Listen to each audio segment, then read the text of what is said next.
Bonjour à toutes et à tous, impossible de ne pas démarrer cette revue de presse avec les adieux de Lionel Messi à son club de cœur du FC Barcelone. Un moment fort en émotion pour tous les amoureux du ballon rond, qu'on soit supporter du Real Madrid ou du FC Barcelone, qu'on soit pro Ronaldo ou pro Messi, il était difficile de rester insensible face aux larmes de l'une des plus grandes légendes de notre sport.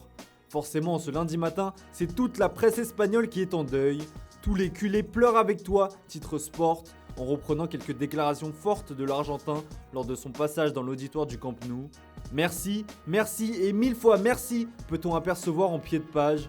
Un message d'adieu de la part du rédacteur en chef du quotidien catalan qui est imité par celui du quotidien madrilène AS. Messi est ce qui arrive au football, écrit-il de son côté. Les larmes de la Pulga en gros plan, accompagnées de ce qui restera probablement comme la déclaration forte de cette conférence de presse. J'ai fait tout mon possible, je voulais rester.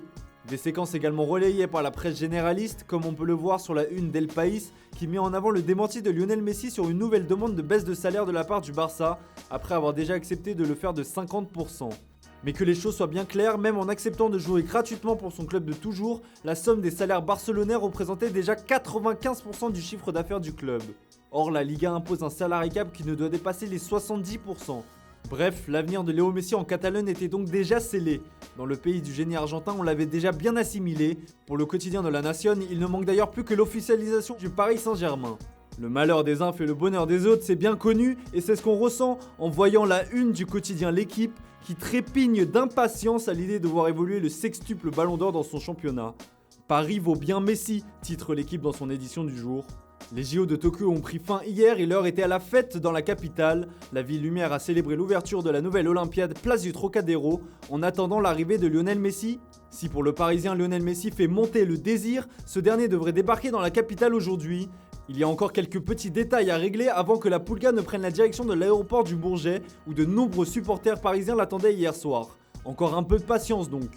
Si Lionel Messi couvre logiquement à lui seul une grande partie de l'actualité footballistique, ça bouge également en Angleterre où une réunion décisive serait prévue pour l'avenir de Harry Kane. Elle concerne l'entraîneur Nuno Espirito Santo et le buteur des Spurs, comme l'explique le Daily Mail. Le tacticien portugais va s'entretenir avec l'intéressé pour le convaincre de rester, comme le relaye également le Daily Express, qui précise que les deux hommes n'ont pas encore eu de discussion depuis l'arrivée du technicien en juin dernier. Reste à savoir s'il saura trouver les mots justes pour le convaincre de rester. Décidément, ça bouge beaucoup chez les attaquants puisque du côté de l'Inter Milan, on prépare la succession de Romelu Lukaku en partance pour la Première Ligue. À en croire la Gazzetta dello Sport, pas de doute, le remplaçant de Big Rom sera Edin Dzeko. Une offre de l'ordre de 4,5 millions d'euros devrait suffire pour s'attacher les services du buteur de l'AS Roma. Dans l'édition romaine du Corriere dello Sport, on nous explique que le directeur sportif des Giallorossi, Thiago Pinto, aurait déjà anticipé son départ. Son héritier se nommerait Alexander Isak. Le profil du Suédois plairait tout particulièrement à José Mourinho. Affaire à suivre. Des arrivées et non plus des départs, c'est ce que souhaitent les supporters interistes qui ont déjà perdu Achraf Hakimi et bientôt Romelu Lukaku. Car comme on peut le constater sur la une de l'édition nationale du Corriere, les joueurs de l'Inter ont beaucoup de succès. Lautaro Martinez ferait notamment l'objet d'une offre de 85 millions d'euros de la part de Tottenham. Chez nos confrères anglais du Times, c'est une somme de 70 millions d'euros qui est évoquée. Mais qu'importe le montant, les dirigeants interistes devraient cette fois-ci faire barrage. A noter que des chants et des banderoles contre le président Steven Zhang ont parasité le match amical à Parme, preuve de l'ambiance délétère qui règne chez les Nerazzurri. Et on termine ce tour de la presse sportive avec le spectaculaire Montpellier Olympique de Marseille en clôture de la première journée de Ligue 1. Ça part très fort, se réjouit la Provence dans son édition du jour.